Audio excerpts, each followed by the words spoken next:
बिस्मिल्लाहिर्रहमानिर्रहीम, अस्सलाम वालेकुम। मैं इब्रार अहमद मेहर एडवोकेट।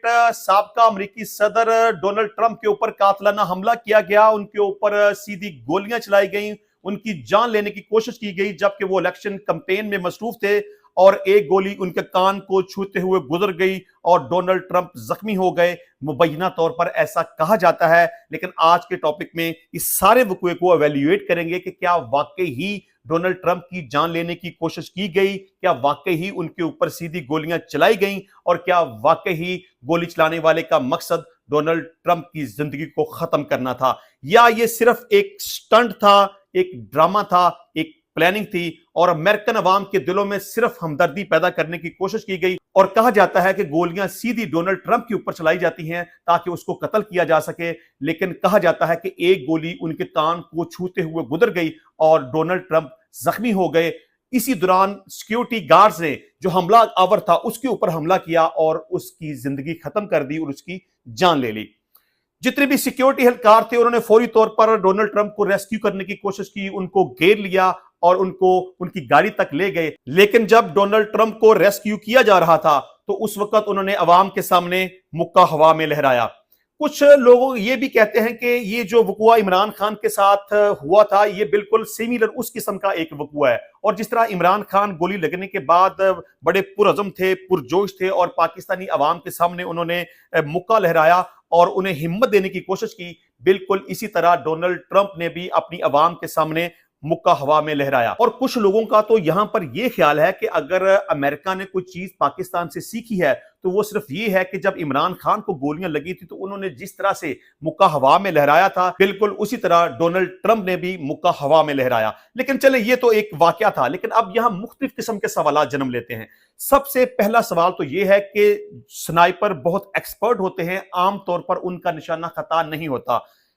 99% वो जिस भी शख्स को टारगेट करना चाहें उसको टारगेट कर लेते हैं और कभी भी उनका निशाना खता नहीं होता। बहुत रेयर ऐसे चांसेस होते हैं कि वो किसी को टारगेट करने की कोशिश करें और उनका निशाना खता हो जाए। सबसे पहली बात तो यह है कि स्नाइपर का निशाना खता क्यों हुआ, क्योंकि डोनाल्ड ट्रंप उस वक्त कोई बड़ी मूवमेंट तो नहीं कर रहे थे, वो हवा में तो नहीं उड़ रहे थे, वो जहाज के ऊपर तो सफर नहीं कर रहे थे, वो ट्रेन के ऊपर तो सफर नहीं कर रहे थे, वो किसी गाड़ी के अंदर भी मौजूद नहीं थे, वो एक जगह पे मौजूद थे और अवाम के सामने तकरीर कर रहे थे। तो स्नाइपर ने उन्हें टारगेट करने की कोशिश की और जो मुबैना तौर पर यह कहा जाता है ना गोली उनके कान को छू कर गुजर गई, ये भी बात अभी डाउटफुल है। फिलहाल ये बात क्लियर नहीं है। इस बात का भी इम्कान मौजूद है कि जो जख्म उनके कान के ऊपर लगा है वो गोली की वजह से ना हो, उनके गिरने की वजह से हो। तो सबसे पहला क्वेश्चन ये है कि स्नाइपर का निशाना खता क्यों हो गया। यहां पर एक दूसरा सवाल यह जन्म लेता है कि गोली चलाने वाले ने 5 गोलियां चलाई लेकिन एक भी गोली निशाने के ऊपर नहीं लगी।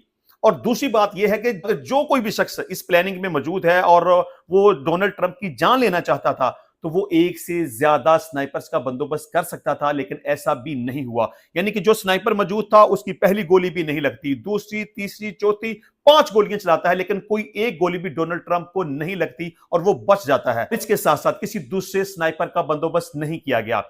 इसके अलावा तीसरा क्वेश्चन यहां पर यह है कि जब किसी शख्स के ऊपर कातलाना हमला होता है, जिस तरह से यह कहा जाता है कि डोनाल्ड ट्रंप के ऊपर कातलाना हमला हुआ, 5 गोलियां चलाई गई, एक गोली उनके कान को छूकर गुजर गई और वो जख्मी हो गए, तो उस वक्त बंदा अपने सेंसेस में नहीं होता, अपने होशो हवास में नहीं होता, वो कंफ्यूज हो जाता है। लेकिन जब डोनाल्ड ट्रंप के ऊपर कातलाना हमला हुआ, सिक्योरिटी टीम ने उनको रेस्क्यू करने की कोशिश की, उनको घेर लिया, तो उस वक्त वो बड़े सेटिस्फाई, बड़े मुतमिन, बड़े कॉन्फिडेंस नजर आ रहे थे। और जिस तरह से उन्होंने पब्लिक को देखकर मुक्का लहराया, इस तरह आमतौर पर पॉसिबल नहीं होता। इससे भी डाउट क्रिएट होता है कि जब किसी शख्स के ऊपर गोलियां चलाई जाती हैं वो इतना मुतमिन नजर नहीं आता, वो ऐसा मुमकिन नहीं होता कि खुद को अवाम के सामने बड़ा कंफर्टेबल जाहिर करे। अब यहां पर एक चौथा क्वेश्चन ये भी पैदा होता है। यहां पर एक वीडियो भी मंजर आम के ऊपर आती है जब ये सारा मामला होता है कि कुछ लोग वहां पे मौजूद होते हैं, डोनाल्ड ट्रंप साहब अवाम के सामने तकरीर कर रहे होते हैं और जिस दौरान ये डोनाल्ड ट्रंप के ऊपर फायरिंग की जाती है उस वक्त डोनाल्ड ट्रंप की सिक्योरिटी पर मामूर एक शख्स स्नाइपर को टारगेट करके बैठा हुआ होता है। आप उस वीडियो के अंदर देख सकते हैं कि वो अपनी गन को लेकर स्नाइपर को टारगेट करके बैठा हुआ है। इस दौरान जबकि सिक्योरिटी गार्ड ने स्नाइपर के ऊपर अपनी गन तानी हुई होती है तो स्नाइपर डोनाल्ड ट्रंप के ऊपर हमलावर होता है और 5 गोलियां चलाता है। सबसे पहला यहां पर क्वेश्चन यह पैदा होता है कि क्या सिक्योरिटी गार्ड को पहले से इस बात का इल्म था कि वो फलां शख्स जिसके पास गन मौजूद है वो साबका प्रेसिडेंट के ऊपर हमलावर होगा? अगर उसको पता था तो उसको पहले टारगेट क्यों नहीं किया गया? और सबसे पहली बात तो यह है कि उसे किस तरह से पता था, और दूसरी बात यह है कि अगर उसको पता था तो फिर उसे 5 गोलियां चलाने का वक्त क्यों दिया गया? यहां पर पांचवा क्वेश्चन यह है कि अगर सिक्योरिटी गार्ड को वाकई ही इस बात का इल्म था कि वो फलां शख्स साबका प्रेसिडेंट के ऊपर हमलावर हो सकता है, उसके ऊपर उसने गन भी तानी हुई थी, उसने उसको गोलियां चलाने का मौका भी दे दिया, उसको जिंदा भी पकड़ा जा सकता था, उसको जख्मी हालत में भी पकड़ा जा सकता था, लेकिन उसको डायरेक्टली टारगेट क्यों किया गया? उसको सीधी गोलियां क्यों मारी गई? उसकी जान क्यों ली गई? अब आप ये समझ लें कि हमलावर की जान ले ली गई, मतलब कि मुद्दा ही खत्म कर दिया गया, इन्वेस्टिगेशन का रुख ही तब्दील कर दिया गया। किस तरह से पता चलेगा कि वो कौन बंदा था, कहां से आया, उसका अपना कोई प्रोग्राम था, उसे किसी ने भेजा, उसने क्यों हमला करने की कोशिश की, उसने साबका प्रेसिडेंट की जान लेने की क्यों कोशिश की? ये बहुत मुख्तलिफ किस्म के सवालात हैं जो कि जन्म लेते हैं। मैं समझता हूं कि इस तरह का कोई एक्चुअल वकुआ नहीं हुआ।